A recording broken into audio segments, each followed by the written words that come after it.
Shalom and welcome to my new blog series.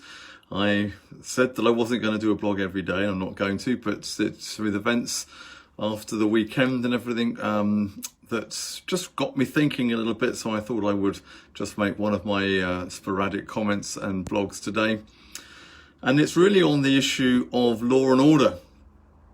And it was really just comments by national leaders who are forever banging the drum about how we need law and order and control and get everything back and sorted again. It sort of got me wondering a bit about law and order, what we even mean by law and order. And it began to conclude, really, when I look at the scenario, is that actually people who are forever shouting the loudest for law and order, actually what they're saying is what they want is their law and order, with them in charge making it. Or at least they're backing the man at the top, and it normally is a man at the top, who is making those laws and therefore controlling society in such a way that they feel that they're satisfied and they're happy. Law and order. And yet the bizarre thing is, of course, is that such people suddenly will be less happy when said national leaders then begin to enact laws which infringe on their personal freedom, and suddenly the law and order begins to fall apart because it doesn't suit their personal purposes anymore. And then you get more complaints. See, the thing is with law and order, it's a bit like a two-sided coin. Law and order sounds good. It sounds like a wonderful thing that we should all be longing to have in our lives. And yet when the abuse of law and order begins, and it almost inevitably does when we pursue a system of law and order in that way, then eventually, of course, it turns on us and bites us all. What we discover in our freedom-loving countries is that this law and order that we've so desperately longed for turns around and actually removes our freedoms. And of course, rightly, I guess, at some point said national leaders would turn around and say, but you wanted law and order. You've got law and order, and I'm telling you what to do. Oh, you don't like being told what to do we? And we see that with the lockdown. And people beginning to walk away from it and do whatever they want. They don't like being told. And yet this is law and order. But you can't have law and order in one way and then deny it in another way. I'm afraid if you have it, you have it. But of course the problem is, and this is where law and order as a dog whistle, rather than anything else, begins to fall apart. Because actually let me name you some of the strongest countries in history that have had really decent law and order. Let me think of Nazi Germany. Oh, they had the motorways, they had the trains, it was law and order, everything was running smoothly, and society was running really, really well. How about communist Soviet Union?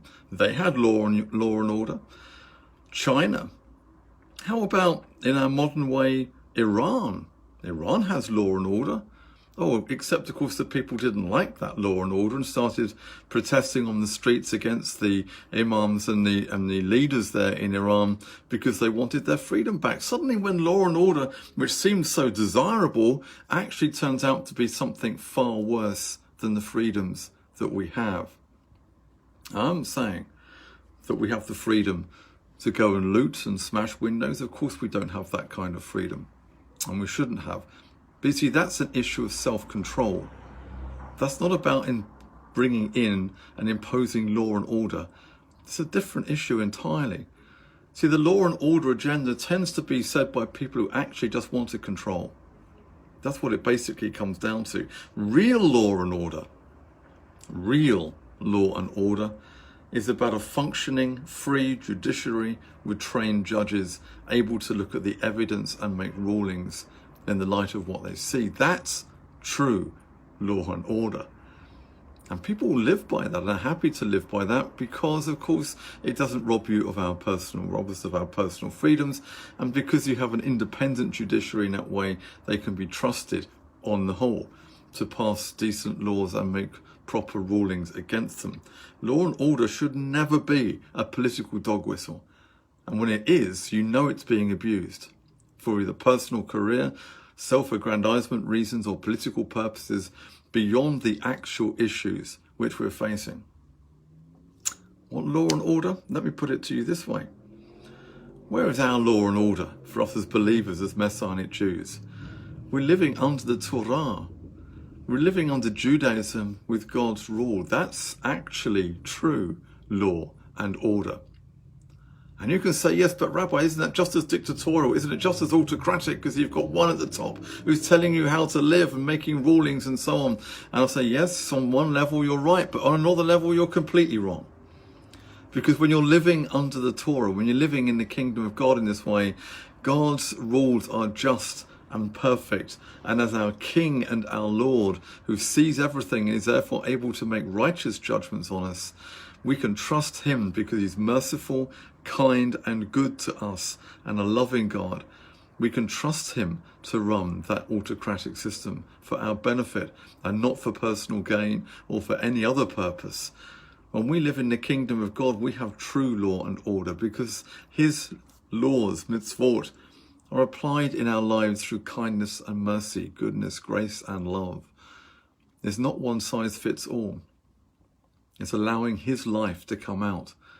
And that is a million miles away from any kind of shouts from humanity of law and order where one person attempts to be in control of the masses and to rule over people and slowly erode personal freedoms. That is the inevitable outcome of people who desire and hanker for law and order. And when you have it, then you shouldn't complain. Thank you for listening today. I will see you soon for other sporadic blogs as we continue. Thank you. Bye-bye. Litrood.